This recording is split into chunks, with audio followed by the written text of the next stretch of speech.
Director, let me go back to where Mr. Bishop was. Tell me about the drone. You act like you wanted to fill us in on that. Fill us in.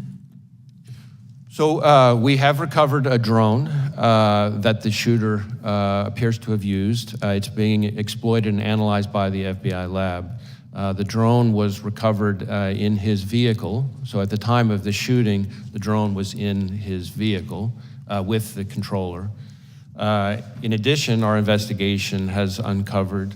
Do you know what time of day he flew it, and if he flew it on the day of the shot? Yeah. Oh, I'm sorry. Go ahead. So in addition, it appears that around 3:50 p.m., 4 o'clock in that window, on the day of the shooting, that the shooter was flying the drone around the area 2 hours. for about 11 minutes. I want to be clear, but when I say the area, not over the stage and that part of the area itself, but I would say about 200 yards, give or take, away from that. We think, but we do not know, so again, this is one of these things that's qualified because of our ongoing review, that he was live streaming, viewing the footage from that, again, about 11 minutes in around the 3:50, 4 o'clock p.m. range. 2 hours before, he's flying a drone in the vicinity of the route. About 200 yards away, yes. 200 yards. Okay, that's important information. What about the bombs that we've heard about in the shooter's car?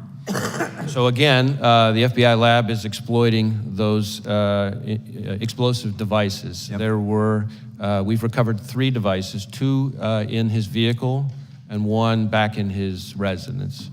Are these what you would call, your experts would call, sophisticated operations, or this? I don't know. I that's what I've been told by people who have some understanding of this area. Yeah, I think it's we've seen more sophisticated and less. I would say these are relatively, again, keyword relatively, crude devices themselves, but they did have the ability to be detonated remotely, and so to that point.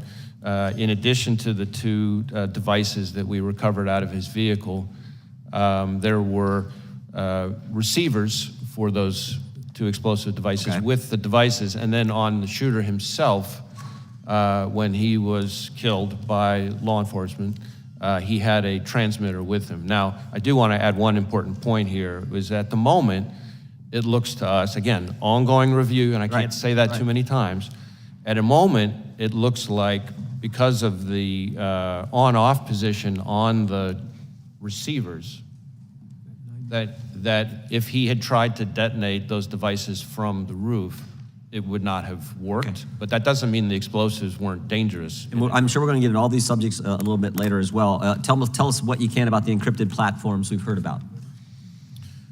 So one of the things that we're drilling into hard with the shooter in an effort to try to learn more about his state of mind, his motive, his ideology, his context, everything else, is to look at all of his devices, any social media accounts he had, et cetera.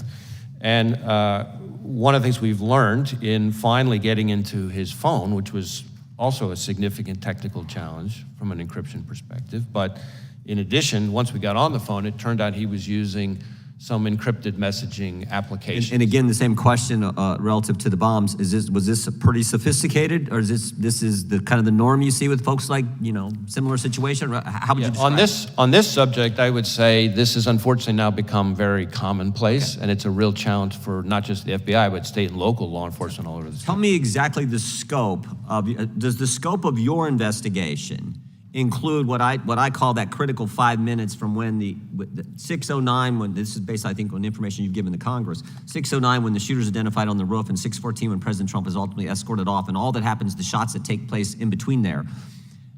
Do you have access to the communications that were going on at the time in that critical 5 minutes?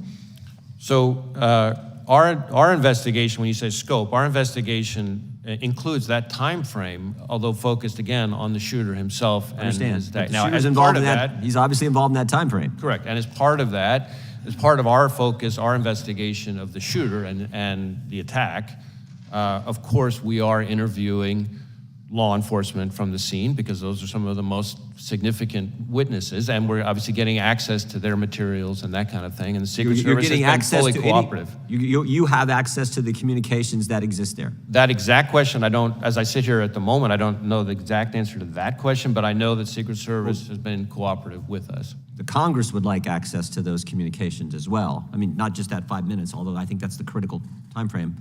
There's lots of communications we'd love to have access as well. I see my time